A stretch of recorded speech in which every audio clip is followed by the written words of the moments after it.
What's going on, guys? G2 here. Welcome back to the bench, and today we have another review of yet another optic.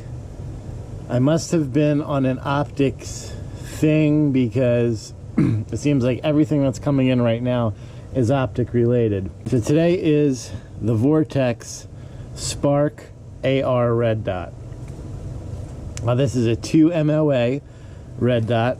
You can see here it's 2.9 inches, 7.5 ounces, 22 millimeter lens diameter, unlimited eye relief, 50,000 hours battery life on brightness setting 6. It does both absolute and lower 1/3 co-witness, which I really like. One of the huge upsells of this is it only runs on a AAA battery, so no funky CR2032s or AD536s or zinc nickel plated bullshit.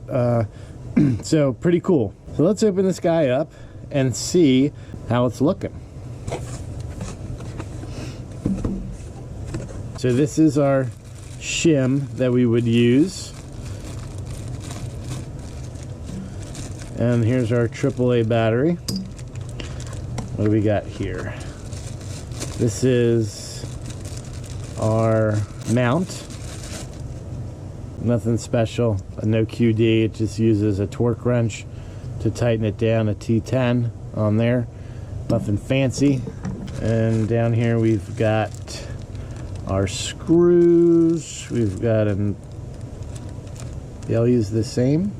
Yeah, sure do. They all use that T10 torque wrench. That's kind of nice. Nothing else in here. Let's look at this optic. It's heavy. Feels solid. The battery's not even in this, and this thing is got some pretty good weight to it. Let's give it a measurement here and see. Just as it is, 7.1 ounces. That's pretty beefy. So looking at here, we've got our flip caps here. This whole thing comes off, as you can see, because I'm not a real fan of, like, I like the flip caps, but I don't like the way, just first impressions, you know, like, how is that not going to be in your way when you're trying to use it? You're going to have that thing flapping around. So we can take this off. Let's do that. Not hard at all. Yeah, so that's it right there. And then we've got, remember, our two mounts. So if we wanted to mount this a little higher, we would use our shim and then our regular mount, like so. Or if we wanted to mount this lower, we would just use our single mount. So you have that option, which is kind of nice to do either or. These are windage and elevation adjustments. So there's no like one click equals 1 MOA at 100 yards kind of deal. Let's see what it is based on our information here. Each click will move point of impact 1 minute of angle at 100 yards. So one click, 1 MOA at 100 yards.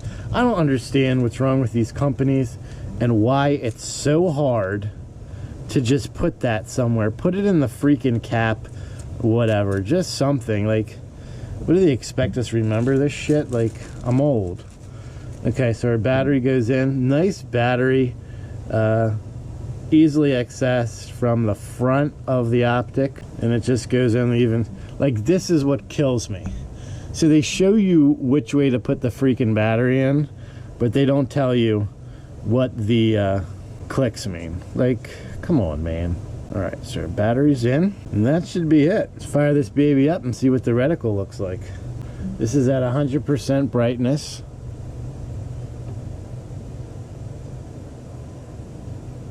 We'll turn the lights off. Okay, so that's at 100, and you can see that that ring around there is visible. That's not the camera. You can see that ring absolutely around the optic when you're looking in it. So that is not your eyes fooling you. That's on the super highest brightness setting here. So if we bring this down, Kind of lose it right there. That's at 5. This is at 6. You can see we don't have that mirage anymore.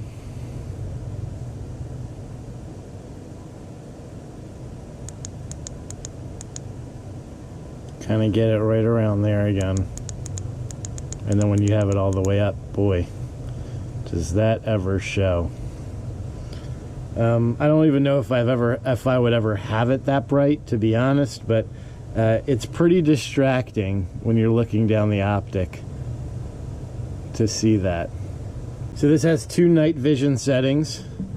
So for those of you who've asked, because we've done optic reviews before with night vision settings, and you guys I guess are a little confused as to what that means. The night vision setting is only visible if you're using night vision. If you're not using that, you're not going to see the night vision setting. It has 2 night vision settings and 10 brightness settings.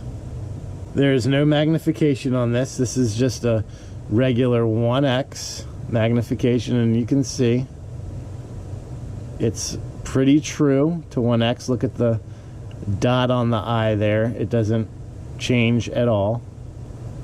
So it is a pretty true 1x. The finish on this is nice. It's kind of like an anodized black. The overall look of the optic looks really nice. Pretty compact. You don't have a lot of moving parts, a lot of buttons or anything like that. You know, it's 2 buttons. You just tap it to turn it on, and then you hold this for 4 seconds to turn it off. And when you turn it on, it turns on from the last brightness setting that you had, which is nice. So it has a memory to it. Let's test it out and make sure it works before we start dogging the thing. And I guess we'll go and we'll check lens clarity and see how it works. So I will meet you guys out on the range. So before we go into the results, if you're watching this video and you're not a subscriber, make sure to hit that subscribe button and hit that notification bell so you are alerted every time I upload new content, and we have a bunch coming for you guys.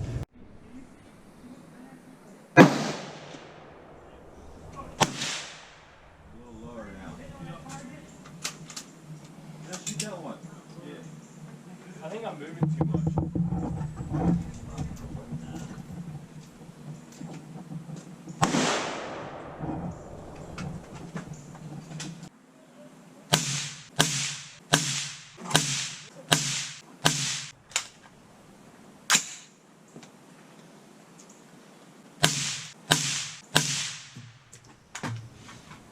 All right, guys, welcome back to the bench. So here we are. We just took our Vortex out to the range, and I know I was kind of bashing this thing in the beginning, but honestly, I was fairly happy with this. The one thing I did notice, and I was kind of ragging on these things flopping around, and I didn't realize it at the time, but they self-contain like so you can clip them together so it's out of your way.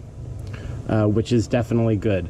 That halo that we were talking about was non-existent outdoors. Indoors, yes. Outdoors, no. I guess that's okay, because indoors you're typically going to use a lower brightness setting.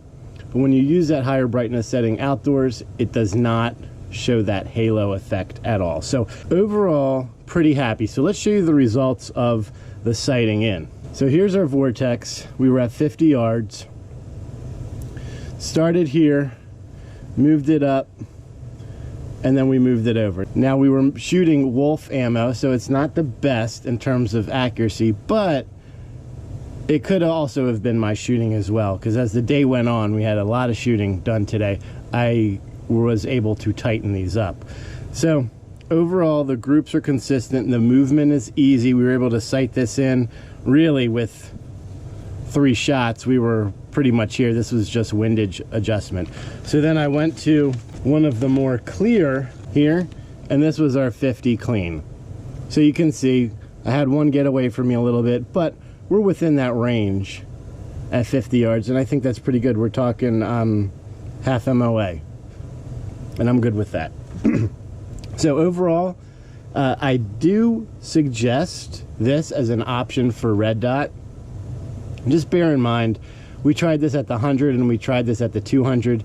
Even at the lowest brightness setting, that dot really blocks out your target. So it is a true 3 MOA dot, and it really shows at longer distance. But if you're shooting inside 50 yards, this will be great. Just know that outside of that, that dot is definitely going to block out a lot of your view of the target that you're trying to aim at.